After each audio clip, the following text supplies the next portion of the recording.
आज की क्लास में मेजर 3 रिलेशंस के बारे में। ये तो टाइम पास थे, वंस इन अ वाइल कभी 1 मार्क में आ जाए तो आ जाए, गारंटी नहीं है, कभी आते नहीं है, ऐसे बस फॉर 1 मार्कर में कभी पूछ ले। अब जो हम करने जा रहे हैं, 3 मेन रिलेशंस के बारे में बात कर रहे हैं, जो बहुत ही इंपॉर्टेंट है, जिनसे क्वेश्चन आने वाला है। अब इन 3 रिलेशंस को आपको समझना कैसे है?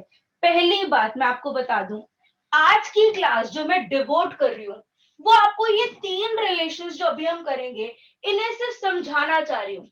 समझाना इन द सेंस, आपको क्वेश्चन देख के ये 3 टाइप के रिलेशंस पता होने चाहिए कि ये है या नहीं।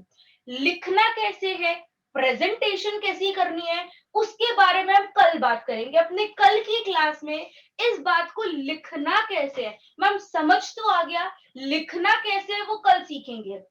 तो आज इसके लिखने की बात हम बिल्कुल नहीं करेंगे, हम सिर्फ अपना कॉन्सेप्ट सीखेंगे कि मुझे क्वेश्चन देख के अगर पता करना है कि मेरा ये रिलेशन जो 3 में बात करने जा रही हूँ, रिफ्लेक्सिव, सिमेट्रिक एंड ट्रांजिटिव है या नहीं, आज सिर्फ क्वेश्चन को देख के पता करेंगे।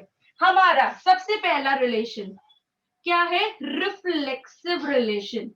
एक रिलेशन रिफ्लेक्सिव कब होता है? एक रिलेशन रिफ्लेक्सिव कब होता है? पहली बात, for every for every a belongs to a cross a. मतलब क्या है फॉर एवरी? यानी कि उस ए सेट में जितने भी एलिमेंट है, फॉर एवरी का मतलब पता है ना भाई, इंग्लिश यूज कर रही हूं बस, कि उस ए सेट में, उस ए क्रॉस ए में जितने भी एलिमेंट है, वो सब के सब का इट सेल्फ, अगर इट सेल्फ खुद के साथ रिलेशन सेटिस्फाई करता हो, तो वो रिलेशन रिफ्लेक्सिव होता है। मैं बड़ी खतरनाक सी बात कर दी आपने, कुछ खास समझ सा नहीं आया, आपने क्या कह दिया? इसको बहुत अच्छे से समझते हैं, मैं फिर कहूं, इसीलिए मैंने अपनी आज की क्लास को सिर्फ समझाने तक पे रिजिड रखा है, लिखने पे बिल्कुल नहीं जा रहे। दोबारा समझते हैं, ये रिलेशन कहता है एक रिलेशन रिफ्लेक्सिव तब होता है जब उस सेट के अंदर जितने भी एलिमेंट्स हैं, मैं एग्जांपल से समझाऊंगी, जितने भी एलिमेंट्स हैं उन सब का इट सेल्फ खुद के साथ रिलेशन बनता हो। ठीक है, अब इसे एग्जांपल से समझते हैं, जरा देखिए।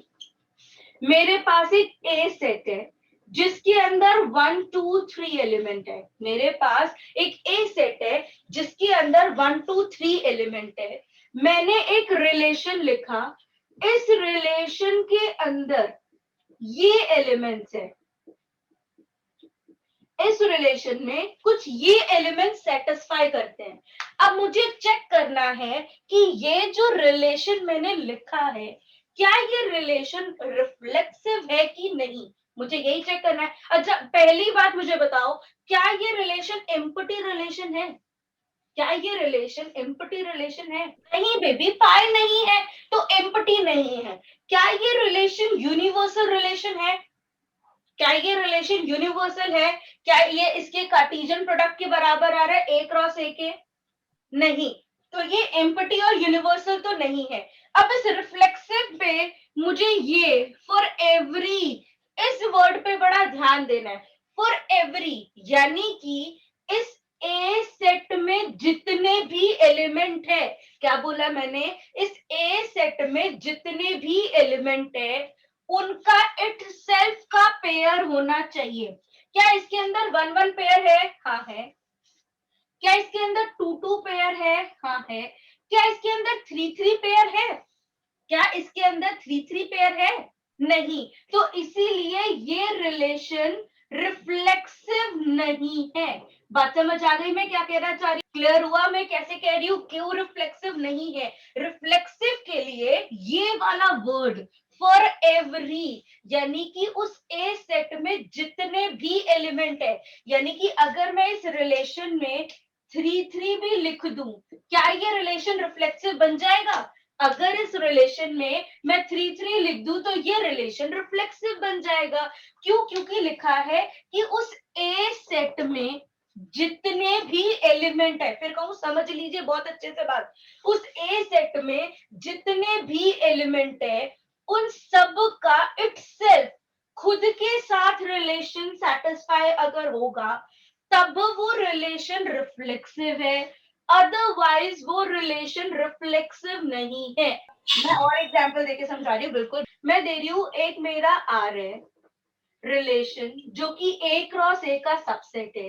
ए के अंदर मेरे ए बी एलिमेंट्स हैं, मेरा एक रिलेशन है। इस रिलेशन में मैंने कुछ सेट्स लिखे हैं, यानी कि ये रिलेशन है समथिंग जो मुझे कुछ सेटिस्फाई करता है। मुझे बोल रहे चेक करो क्या ये जो आर रिलेशन है, क्या ये रिलेशन रिफ्लेक्सिव है, क्या ये रिलेशन रिफ्लेक्सिव है? क्यों नहीं है? कि इसका बी के इटसेल्फ में कोई पेयर नहीं है। समझ आ गया? बिल्कुल। नेक्स्ट रिलेशन की बात करते हैं, समझते हैं इसे। Symmetric relation. अगला रिलेशन क्या है? Symmetric relation. इसका नाम है। प्लीज इसके अंदर मैंने स्टार्ट ही की है इफ से। इफ का मतलब क्या होता है? अगर। प्लीज, फॉर एवरी, इंग्लिश तो आती है भाई इतनी, फॉर एवरी, सबके लिए, यानी कि उस सेट में जितने भी एलिमेंट है मुझे सबका इटसेल्फ पेयर चाहिए। लेकिन सिमेट्रिक में इफ, अगर अगर अगर एक्स वाई इस रिलेशन में है, देन वी कैन से कि वाई एक्स भी इस रिलेशन में होगा, तब वो रिफ्लेक्सिव है। पहली बात, अगर अगर एक्स वाई है तभी मुझे वाई जेड वाई एक्स देखना है। अगर एक्स वाई ही नहीं है तो वाई एक्स की बात ही नहीं करेंगे। इससे भी एग्जाम्पल से समझना ज्यादा इजी टास्क रहेगा। जैसे कि मैंने एग्जाम्पल लिया, मेरे पेयर्स है समथिंग इसके अंदर,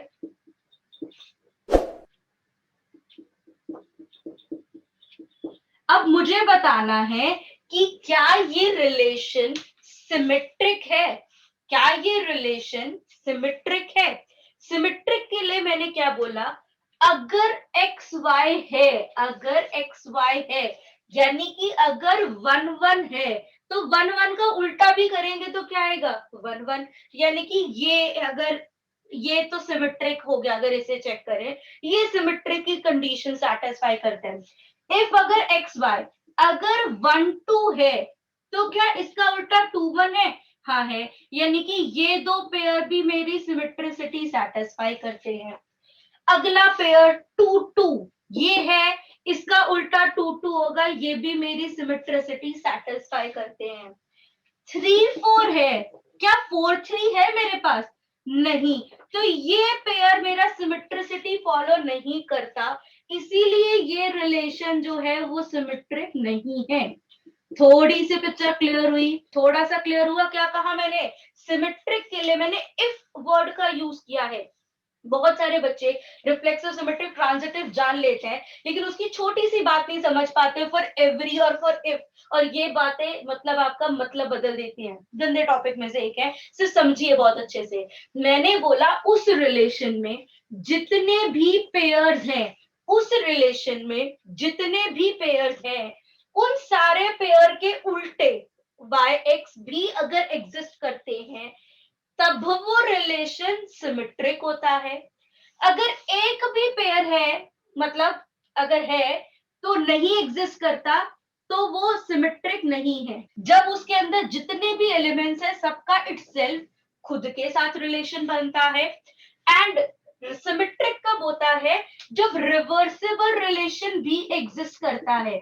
रिवर्सिबल यानी कि अगर एक्स वाई एग्जिस्ट करता है तो भी तो वाई एक्स एग्जिस्ट करना चाहिए। दोनों में मेजर डिफरेंस इसमें फॉर एवरी है, हर एक एलिमेंट पे चेक करना है। इसमें इफ है, सिर्फ वो पेयर जो एक है उसका उल्टा एग्जिस्ट करना चाहिए, एक्स्ट्रा की बात नहीं करनी। अगर वन टू है तो टू वन होना चाहिए, बस ये मुझे बात चेक करनी है। ठीक जा रही हूँ? पक्का? रिफ्लेक्सिव, सिमेट्रिक, इन दोनों में कोई दिक्कत परेशानी? एक रिलेशन रिफ्लेक्सिव कब होता है और सिमेट्रिक कब होता है? यस और नो?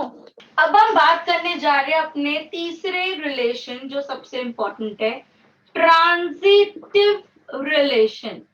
क्या कहना चाह रही हूं? ट्रांजिटिव रिलेशन, तीसरा रिलेशन है ट्रांजिटिव रिलेशन। इसमें भी समझिए, इफ इफ अगर चलिए एक्स वाई ए बी जो मर्जी ले लो, अगर ए बी मेरा रिलेशन में है, एंड BC भी मेरा रिलेशन में है, then we can say AC भी मेरा रिलेशन में होगा। अगर AB रिलेशन में है, BC रिलेशन में है, तो AC भी अगर सेम रिलेशन में एग्जिस्ट करेंगे तब ये रिलेशन ट्रांजिटिव होगा, अदरवाइज वो रिलेशन ट्रांजिटिव नहीं होगा। जैसे फॉर एग्जाम्पल 1-2 है, 1-3 है, 3-2 है और 2-1 है एंड A मेरा 1-2-3 है। क्या ये रिलेशन ट्रांजिटिव है? क्या ये रिलेशन ट्रांजिटिव है? 1-3 एग्जिस्ट करता है रिलेशन में, 3-2 भी रिलेशन में एग्जिस्ट करता है, लेकिन 1-2 रिलेशन में एग्जिस्ट नहीं करता। क्या कहा मैंने? 1-3 एग्जिस्ट करता है, 3-2 एग्जिस्ट करता है, लेकिन 1-2 इसके अंदर नहीं है। 2-1 ऐसे फर्क नहीं पड़ता, 1-2 नहीं एग्जिस्ट करता, इसीलिए ये ट्रांजिटिव नहीं है। तो बताइए ट्रांजिटिविटी चेक करने में कोई दिक्कत? एक रिलेशन कब ट्रांजिटिव होगा, कब नहीं होगा? थोड़ा सा पिक्चर क्लियर हुई ट्रांजिटिविटी की। अब जो मैं बात बताने जा रही हूँ ना, इस बात को बड़े ध्यान से समझो, ऊटपटांग सी बात है। अब आप कहोगे मैम ये ऊटपटांग बातें हमें क्यों कराते हो? ये बात क्या कह रही है? ये कह रहे हैं अगर कभी इफ की दो कंडीशंस है, मैंने क्या बोला? मेरे इफ की जो है वो दो कंडीशंस है। इफ की क्या कंडीशंस है? दो कंडीशंस है। कौन कौन सी दो कंडीशंस है? अगर AB और BC दोनों एग्जिस्ट करते हो तब AC को एग्जिस्ट करना चाहिए, यही कहना चाह रही हूं। अगर AB और BC एग्जिस्ट करते हैं तो मेरे AC को भी एग्जिस्ट करना चाहिए, यही कहना चाह रहे हैं मेरा। अब मैं कह रही हूं अगर अगर अगर ऐसा हो जाए कि मेरे इफ की कंडीशन ही सेटिस्फाई ना करती हो, मतलब AB मेरा R में है लेकिन BC जो है वो डज नॉट एग्जिस्ट हो, ये काफी कंफ्यूज वाली बात है, इसको मैं अच्छे से समझाऊंगी। मैंने बोला अगर AB मेरा रिलेशन में है लेकिन BC एग्जिस्ट ही नहीं करता हो तब ये ट्रांजिटिव हो जाएगा कॉन्ट्राडिक्शन से। अगर कभी ऐसा केस हो कि AB मेरा R में हो, BC एग्जिस्ट ही नहीं करता हो, तब हम उसे मान लेते हैं कि वो ट्रांजिटिव है। ये इसका प्रूफ एंड ऑल नहीं जा रहे, हम इसे कॉन्ट्राडिक्शन से मानते हैं कि क्योंकि BC एग्जिस्ट नहीं करता। हम ऐसा क्यों मानते हैं? क्योंकि BC एग्जिस्ट ही नहीं करता तो हम मान लेते हैं कि ऐसा होगा, यानी कि ये ट्रांजिटिव होगा। समझ आया कुछ? अब जैसे इसका सबसे अच्छा एग्जाम्पल आपके एनसीईआरटी ने दिया है, X is a wife of Y. X is a wife of Y. X Y की वाइफ है, ये मेरा रिलेशन में है। क्या Y किसी Z की वाइफ होगी? क्या Y किसी Z की वाइफ होगा? यस और नो? ये एग्जिस्ट ही नहीं करता। भाई वो मेल है, वो हस्बैंड है, वो किसी की वाइफ कैसे हो सकता है किसी तीसरे की? तो ये बात डज नॉट एग्जिस्ट है, ये एग्जिस्ट ही नहीं करती। तो क्या ये रिलेशन ट्रांजिटिव होगा? यस, कॉन्ट्राडिक्शन से हम कहेंगे हाँ ये ट्रांजिटिव होगा। बताओ बच्चा, क्लियर हुआ? कॉन्ट्राडिक्शन वाली बात वाले पॉइंट में करना चाहती हूँ। X is a father of Y. मैंने बोला X Y का फादर है, ये एग्जिस्ट मतलब R में है। Y किसी Z का फादर है, होगा Y किसी Z का फादर कि नहीं होगा? हो सकता है, बिल्कुल पॉसिबल है। क्या X मेरा Z का फादर है? नहीं, वो ग्रैंड फादर होगा या वो ग्रैंड चाइल्ड होगा। अब इस केस में देखो, इफ की दोनों कंडीशन सेटिस्फाइड है लेकिन देन वाली नहीं है, तो ये केस जो है ये ट्रांजिटिव नहीं है। लेकिन अगर कहीं इफ की कंडीशन ही सेटिस्फाई नहीं होती तो हम कहते हैं कि वो ट्रांजिटिव है। सही जा रही हूँ? ये दोनों एग्जांपल्स बैक टू बैक अगर आप समझो तो आपका ये कॉन्सेप्ट क्लियर हो जाएगा कि वो ट्रांजिटिव है कि नहीं है। मैंने बोला अगर इफ की दोनों कंडीशन में से एक कंडीशन जो है वो सेटिस्फाई नहीं होती तो हम मान लेते हैं कि वो ट्रांजिटिव है। बताइए बच्चा, ये कॉन्ट्राडिक्शन वाला ट्रांजिटिव क्लियर हुआ कि नहीं हुआ? कॉन्ट्राडिक्शन वाला ट्रांजिटिव पक्का। देखिए हमने 3 मेन रिलेशंस पढ़े हैं। क्या है मेरे 3 main relation? Reflexive, symmetric and transitive, यही 3 मेन है भाई। एक रिलेशन रिफ्लेक्सिव कब होता है?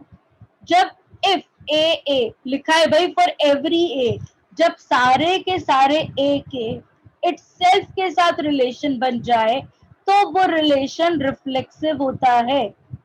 अगर इफ ए का बी के साथ यानी कि A1 का A2 के साथ जो रिलेशन है, A2 का A1 के साथ भी वही रिलेशन हो, तब हम उस रिलेशन को क्या कहते हैं? सिमेट्रिक। सही जा रही है बिल्कुल। तीसरा ट्रांजिटिव, अगर A1 का A2 के साथ जो रिलेशन है, A2 का A3 के साथ जो रिलेशन है, A1 का A3 के साथ भी वही रिलेशन हो, तब ये रिलेशन ट्रांजिटिव कहलाता है। सही जा रही है बिल्कुल। रिफ्लेक्सिव, सिमेट्रिक, ट्रांजिटिव, ये 3 रिलेशंस क्या होते हैं ये समझ आनी चाहिए भाई बात। बताइए क्लियर है? Reflexive, symmetric, transitive. अब अगर कोई रिलेशन ये तीनों कंडीशन को सेटिस्फाई करता है, then it will be known as a equivalence relation. क्या कहा मैंने? एक relation said to be equivalence relation अगर वो रिलेशन रिफ्लेक्सिव भी है, सिमेट्रिक भी है और ट्रांजिटिव भी है। अगर कोई रिलेशन इन तीनों कंडीशन को सेटिस्फाई करता है या तीनों रिलेशंस को सेटिस्फाई करता है, ऐसे रिलेशन को इक्विवेलेंस रिलेशन कहते हैं। बताइए बच्चा क्लियर हुआ क्या कहना चाह रही हूँ? Reflexive, symmetric, transitive and equivalence relation